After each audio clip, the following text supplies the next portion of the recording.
Welcome back! Season 4. Who's excited? Good. We are too. So we are so glad to be back. We missed you guys.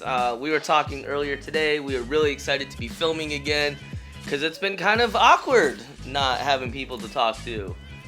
It's been weird. Nobody here finds us interesting. They all just scurry off and do whatever. But you guys find us interesting, don't you? Good. It just took a turn like a children's show. Yo. Where's Brett? What? You're right. He's right there. So we are so glad to be back. If you guys did not watch the weekend update yet to find out who won the awesome t-shirts, make sure you guys go watch that video to see if you are the winner. We had a lot of other important announcements also. Yes. So check those we out. are not going to go over today. Instead of that, it's been a while, guys. It's been a while. Instead of that, today we are going to be talking about how grateful we are that we weren't aborted. So that's a little clickbaity, I think. It is a little clickbait. The way that we put that out there, just to say that we're going to talk about abortion, which is true. Yeah, a lot of people think that we're going to be like, what's your stance on abortion, Right. Davo? I have one. We definitively have stances on abortion, but A lot of things. and we have. I have opinions about a lot of stuff, like a lot of opinions. There's stuff that I don't like to eat lunch before 1. Like there's a. He's got a very hard stance about that. If it's after 1, he just won't eat. I just will wait until dinner Just time. wait. I've taken a hard stand on some weird things, I think. Yeah. And abortion is one that is a very hot button topical issue. There's so many things out right now. Yeah, and it comes up a lot in conversation because adoptees are intimately tied to this concept of abortion. So it has come up. However, we are not going to go into a big political rant about that. What we are going to talk about is how often we actually hear the phrase, aren't you just grateful that you weren't aborted? And what is your thought? That makes me want to rant right there in itself. I was ready to rant about the other thing, and now I'm ready to rant about this. I've used this word many times in talking about this topic. It's asinine. That is the best word that I can think of. It's pretty good. Whenever I think of somebody saying this or I've heard it, it's ridiculous. Yeah. Because we've heard this. Yes. We've heard this ourselves, and we hear stories about other adoptees or other foster care people hearing this term, aren't you glad you weren't aborted? Be grateful. Your life found meaning somewhere. You're welcome. Like that person that said that to us, we should just thank them. Oh, thank you, kind sir. Thank you. Oh, you're right. I am glad. Thank you for playing your part and making sure that I was born. You're a stand-up human being. Listen, stranger. I didn't punch you in the face right now. Aren't you grateful? You should be grateful. Nobody murdered you in your sleep last night, so.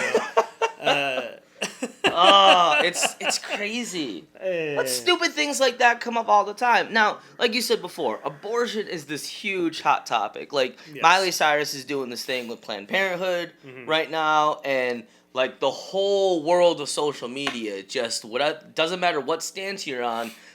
You adamantly are for or against, and you're freaking the crap out. Yes. And yelling at everybody on social media. Yeah. Can we just take a quick turn here real fast and just kind of say nobody in the history of ever has ever changed anybody's mind by doing a post or a rant on social media. Until now. There's a lot of stupid things that are going on out there. The thing about this experience that most gets us, I think, is one, that it actually happens. It happens. That comes up more often than you'd think. Just this idea of you're going to go up to somebody you don't know, and like the only factoid you know about me is that I'm adopted. Right. And the first thing out of your mouth, especially, and usually this comes up if I'm just having a bad day, right? Like it always seems to pop its ugly head. Because I'm also like a little bit just kind of hangry maybe. Right, and you're a little bit rude, or you're a little bit just kind of off with somebody, or whatever, and like their response is to it feels like control my response by just saying, "Look, guy, be content because you could have been aborted, so your life is completely meaningless until these things." Right, you're just like, why aren't you a better person because you could have been aborted? Like the same mentality that I guess we had. It's like imposing survivor guilt. Yeah. Right? On somebody else. It really is. Right? Like, here you go. You should do something with your life because you could have been aborted. You could do something with your life now, like walk away before you get smacked. Before you do. So, I mean, you're right. It's an asinine comment to say. It's an asinine thing to say to anybody. But the further damage of that is that it actually forces most adoptees that I know to literally think about that. Right, to come face to face with their own mortality, pretty much. Because you're like, at some point, every adoptee I know that I've ever spoken to about this, at some point, adamantly believes that their life was optional. Yeah. Right? And we all know that. Yep. Like, there's no... I went through that. It's not a secret. We all believe that because this idea of abortion is so pervasive. Right. That we all believe that because we were relinquished, at some point, we could have just not been. Right. At all. And that's... If you're not ready to, like, face that thought, like, that'll mess you up. Sorry. Like... Yeah. Hey, warning. Hashtag previous warning. Yeah. Hashtag triggered warning. But 10 seconds ago. Yeah. I mean, like, seriously, that'll mess you up. Yeah. Because being able to, like, go through that thought process, instead of being, like, put up for adoption or put into foster care, my mom had the option of just having me cease to exist. Right. What do you do with that thought? Because that's not a normal thought for people. That's not a thought that, like, if you are a birth child and a birth mother, you don't have that thought. It doesn't go through your mind. Unless your parents are terrible Unless your people. parents are jerks, man. Like, it's that... The threat of that, it just sounds so preposterous. Right? Like, clean your room and you should be grateful that we provide for you because I could have had you aborted. That's like the most terrible thing I think I've ever said. I agree. I wasn't ready for you to go there. And yet, this is the kind of crap that gets said to us all the time. It does. Like, it's so annoying. And as an adult, I still hear this today, like recently. People that I don't know will say something like that to me. And we've heard these stories from you guys all the time about, like, this thing was said or this terrible thing. But, like, to me, this is the most, like, just inane thing that somebody can say to an adoptee. It's just like, hey, be grateful. You could have been aborted. You could have just not existed. And it's especially difficult to think about now because the lives we live are good. Right. Right? Like... I've understood, with kids like, and there family. there are several adoptees that have very difficult issues. Right. And to the point of, like, dealing with stuff that sucks, to the point where they're saying suicide is a possible option. Yeah. Right? And that sucks. Please seek therapy. Yes, please do. But for some of those, like, the pervasive thought is it would have been better to have not been born. Yeah. And that's unfortunate. But coming from where we come from, we're leaving a legacy. Yep. We have families and careers and lives and communities and things that we're a part of. And so, I'm jaded enough to believe that if I hadn't existed, life still would have gone on, right? Yeah.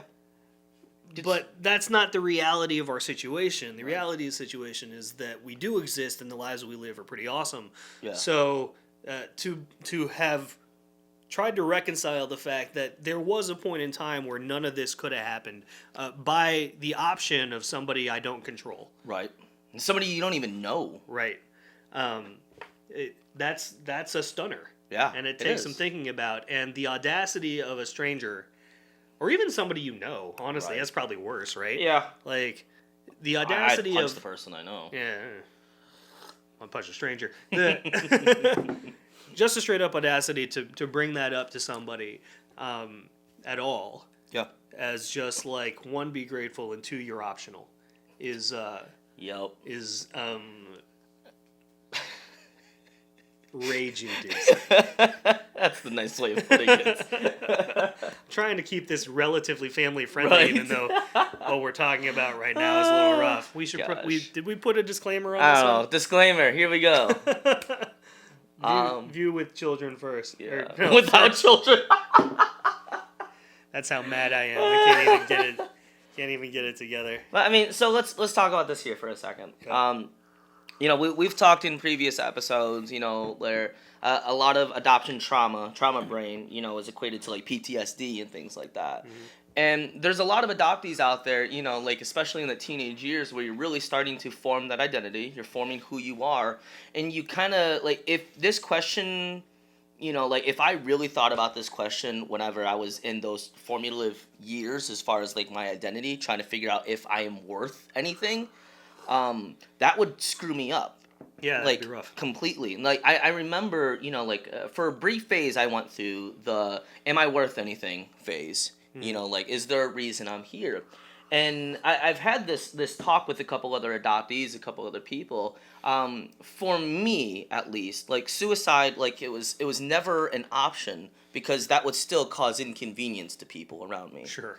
The ceasing to exist sometimes was like a blessing in disguise almost type of fantasy. Like, if I just ceased to exist, then nobody would care if I wasn't here. It wouldn't be a thought in anybody's mind, and it wouldn't be an inconvenience to people. And I remember wrestling with that thought for a while. It wasn't long because I like shut it down, and then I got super sick and all this other stuff. But that sucked. Sure. In a nutshell, it just sucked. Having to, like, deal with this thought, would life be better if I just never existed? Mm-hmm. The one Christmas movie I can't think. It's a Wonderful Life. Wonderful Life. Yeah. That's terrifying. Yeah. It is.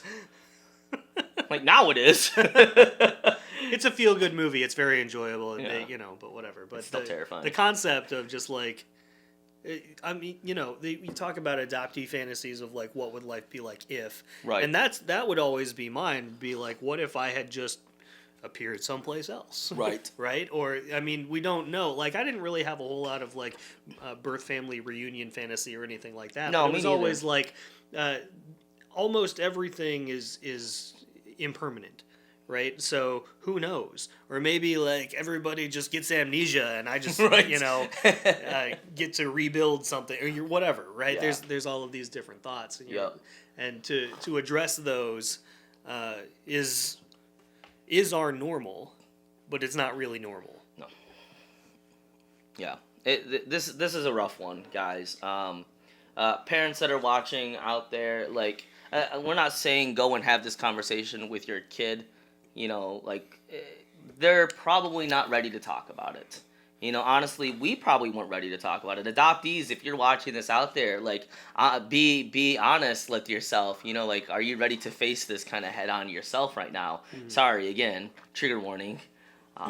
But, I mean, it's something that in nowadays society, with so much talk about abortion and so much talk about do we want to bring a child into this messed up world just to get put into the system or anything like that, like, it really kind of puts things into perspective as an adoptee or, somebody in foster care. It's like, am I the exception to all of this? I don't know. I've never actually looked at the statistics. It'd be an interesting thing to look at. Yeah. I don't know. Yeah. It's interesting. But am I content with the life that I lead? And that's a question that literally everybody should be asking. Everybody needs to ask that. Right? Like daily, almost. But as adoptees in our current political landscape, with the current things that are being said, and especially because this one issue is brought up and is so pervasive so often, right? Just to be prepared that even the reminder, the gentle reminder that, hey, you exist. So keep on keeping on. Yeah. Don't be grateful. Right. We're excited that you guys exist. We're excited that we exist. Glad you're here. Existing is fun. We did it. But existing is basically all I do. Good quote. Let us know your guys' thoughts. I mean, this is a very heavy episode, right? This is not something that we take lightly. And again, we have stances that we firmly believe that we are not going to get into with a bunch of strangers on the internet. If you want to have those conversations, come to Michigan and take us out to lunch, and we'd be happy to discuss. Yeah, buy us some good food and some coffee. We'll tell you everything you want to know. So again, thank you guys for joining us for the first episode of Season 4. Season 4, we are doing a lot of fun stuff. Next week, we are not going to have one of these episodes. We are going to be doing another 5A Summit. And if you have no idea what that is, tell them while you are about to drink your tea. Ask an adopted adult anything. Woo! That's 5 A's. And we're going to be here next Tuesday at, what did we decide, 7:30? 7:30 p.m. Eastern Standard Time. We're going to be here answering questions Facebook Live. Yeah. Which we did for the beginning of last season. We're going to try to open this episode that you're watching now with the 5A, but we have some scheduling conflicts. But next Tuesday, 7:30 p.m. Eastern Standard, a 5A Summit. Be there, be logged on, and we're going to answer as many questions as we can in about an hour. We had so many questions last time. Yeah, so we'll probably follow up with them the week after that. But we're gonna answer as many as we can in about an hour, and anybody that sticks with us through that hour is gonna get to hear some of the exciting special news about stuff that's coming up. Yeah, buddy. The other thing that we have going on right now, aside from just the 5A Summit, right, is that as of now, right this now, our merch is live. What? That's so exciting. It is exciting. We got some cool shirts and hoodies and stuff. Yeah. So there is a link. We were working on suppliers and all that kind of stuff for a while there, and the easiest thing for us, and we think probably the most efficient thing for you, is that there is a link now. It should be down there, right? Somewhere down there. It's up there? It's up there. Okay, sorry. It's somewhere to our Amazon store. Yeah. Where you can find our merch. So we've got all our shirts and stuff up there, and there are youth sizes. There are. We made sure to do kid sizes and youth sizes. There you go. As well as a little bit of a resource center that we're going to be developing that's got a lot of the books that we've read and recommend and stuff like that on there. Yep. You can purchase them right through the Amazon store.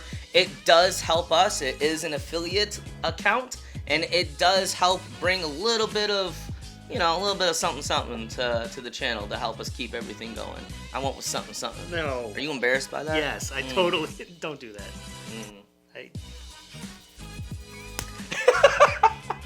Please make sure to like, comment, share, and subscribe. Make sure to check us out on Instagram if you're watching on YouTube. Go to Facebook, hit that like button, hit that follow button. And then join our group too, because we got some awesome people in there. So, for the first sign-off of Season 4, you have one yet? You've had a whole off-season of 2 weeks to figure this out. Merch is live! Merch!